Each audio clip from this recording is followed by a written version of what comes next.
31 de mayo del 2010 y estamos en una edición más de lo que es Señal de Alerta, a través de las ondas de Radio Moderna en los 930 de la amplitud modulada del dial.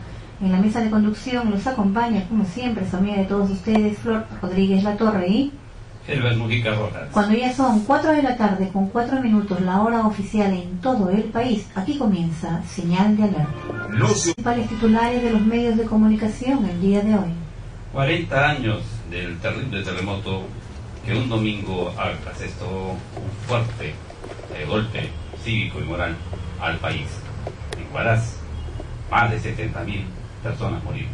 No tiene fecha de inicio, el metropolitano continúa a la deriva. Sociólogo peruano avecindado en México, Eduardo Bueno León, afirma que para los candidatos de Lima no se necesita un bailador de salsa, sino profesionales y hombres de Estado, refiriéndose a Javier Barreda como presunto candidato de a la alcaldía de Lima. Belenzón es el regalo a Obama. Embajada norteamericana intervino hasta en trámite de conmutación de pena. Villestein reconoce reunión con ministros, pero dice que no cocinaron la libertad de la ex del MRTA. El próximo 13 se prevé un paro macrorregional en el sur contra la exportación del gas de camisea. El gobierno deja indefensos a la sociedad y al Estado al derogar el decreto 927 sin ningún criterio técnico jurídico deja indefensa a la sociedad, señala Carlos Ferrero y Fausto Alvarado. El desarrollo y impresión de noticias en breves momentos.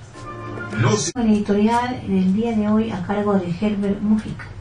La semana pasada, con ocasión de haberse presentado el ingeniero en petróleo y consultor especializado en temas gasíferos, ingeniero Jaime Venero, Onunge, denunció él que la fianza que puso Kuntur con el compromiso de construir el gasoducto hace más de 3 años de $82 millones, primero, no ha sido ejecutada ante el incumplimiento de esta firma.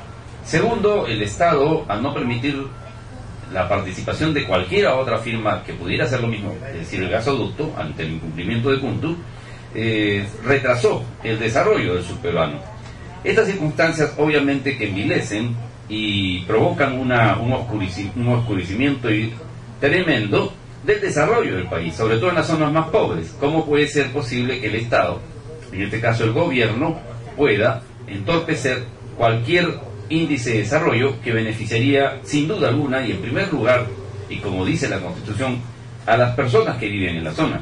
Si esto ha ocurrido, ¿cómo es que esos $82 millones, que eran la fianza por cumplimiento, y si no se cumplía, tenían que ir hacia el Estado, que depositó Kuntur y no ha hecho nada, diciendo que tiene que esperar el estudio de impacto ambiental, el EIA famoso, no hayan sido pues ejecutados? ¿Qué corona tiene Kuntur en este país?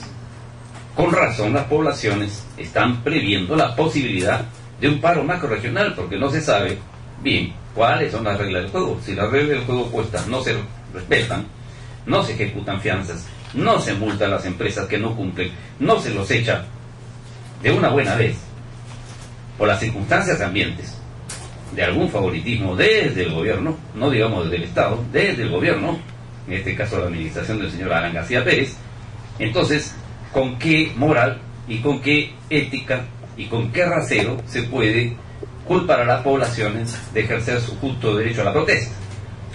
Nadie pretende creer, y esto sería una estupidez de los gobernantes y de los citadinos, si dijeran que las poblaciones del sur se oponen al progreso. De ninguna manera. Se oponen al abuso de sus poblaciones, se oponen a las agresiones de que son objetos, se oponen a la destrucción del medio ambiente, se oponen a que los ríos, los cerros, las cabeceras de los cerros, la vida normal y silvestre que hay en esa zona sea afectada de una manera brutal y que condene pues en pocos años a la desaparición de las mismas. ¿Cómo no oponerse al daño social cuando gente de sueldos dispares, de otro tipo de forma de vida, inundan produciendo distorsiones en el consumo, las tiendas, las discotecas, los restaurantes, promoviendo discriminaciones que a mí nadie me contó? Yo lo vi, yo lo filmé y lo pusimos en un video hace ya unos años, casi 8. Vaya a la convención Cusco, Tierra de Nadie, donde denunciábamos precisamente los abusos de que eran objeto esas zonas y esas tierras de Camisea. Con los años todo eso se ha confirmado. No obstante, pareciera ser de que el tiempo se detuvo para esas poblaciones ¿con qué derecho desde Lima podemos mirar a nuestros compatricios del interior de manera diferente? Si la Constitución, si las leyes, si el mundo contemporáneo nos dice que todos somos iguales ante la ley, pero esa ley se cumple a veces, muy pocas, cuando los jueces tienen buena guisa o cuando hay suficiente poder como para imponer ese tipo de ley en la capital, lo que no ocurre en provincias. Y casi siempre cuando se cumple esa ley, entre comillas, se cumple contra las poblaciones. Entonces hay que pensarlo dos veces. El destino geopolítico del Perú tiene que volver a ser el gran designio de una capitanía política, de una capitanía de pueblos.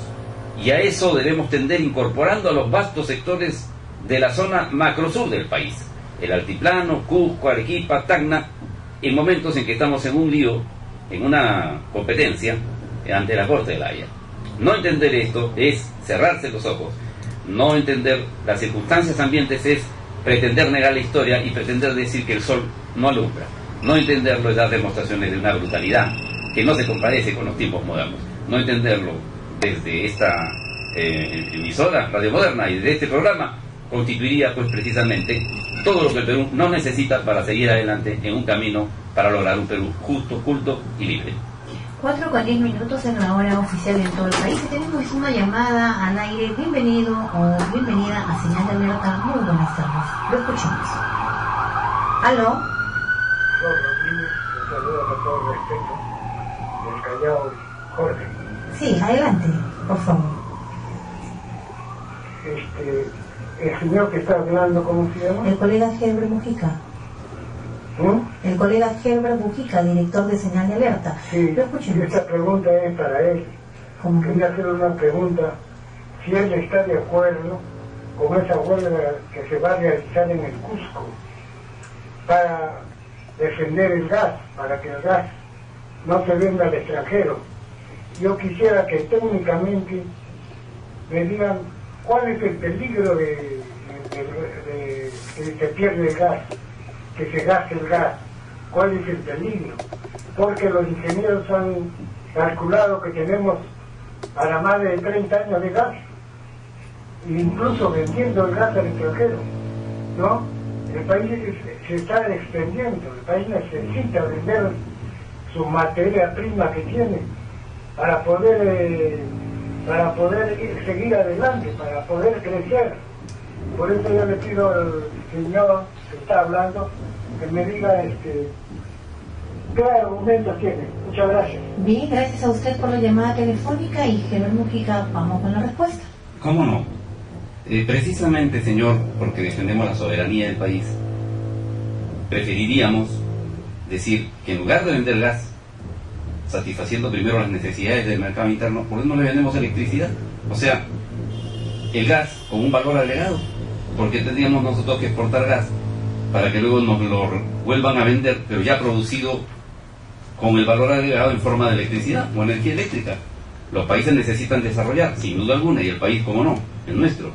Pero no se trata pues de encasillarnos en el molde clásico de vender materias primas. ¿Por qué tenemos que vender materias primas si podemos transformarlas?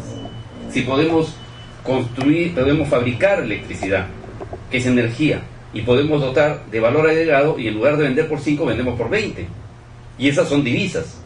El Perú y su gente no pueden encasillarse en moldes clásicos, que son los moldes que afincan, que afianzan, y que simple y llanamente confirman la explotación del hombre por el hombre.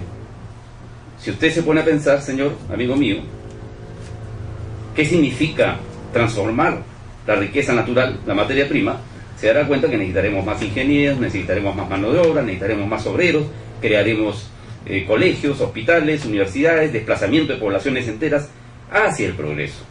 Nadie pretende que nos quedemos con un gas que de repente puede sobrar nuestras expectativas de consumo. Pero si nuestras expectativas de consumo son para alimentar la industria geopolítica de otro país, tenemos que pensarlo primero en satisfacer lo nuestro y luego de eso procurar que nuestra gente se involucre en un plan y en un designio geopolítico encaminado a coincidir con los esfuerzos que hace nuestra diplomacia. El Perú no es de unos y no de otros, sino de otros y de unos sí. Es un país de todos, es un país conjunto. Tenemos pues que entender que este tipo de esfuerzos, si podemos agregarles valor a las materias primas, entonces damos un paso más allá. Los grandes países del mundo no exportan el fierro o no exportan el metal como tal, sino exportan acero, se exporta energía eléctrica, se exportan derivados de la industria petroquímica. Esa es una respuesta que no tiene pues parangón, sino una confirmación de los alcances modernos en que estamos. Muy bien. Me decía el señor también que vamos a, si yo estoy de acuerdo o no con la huelga.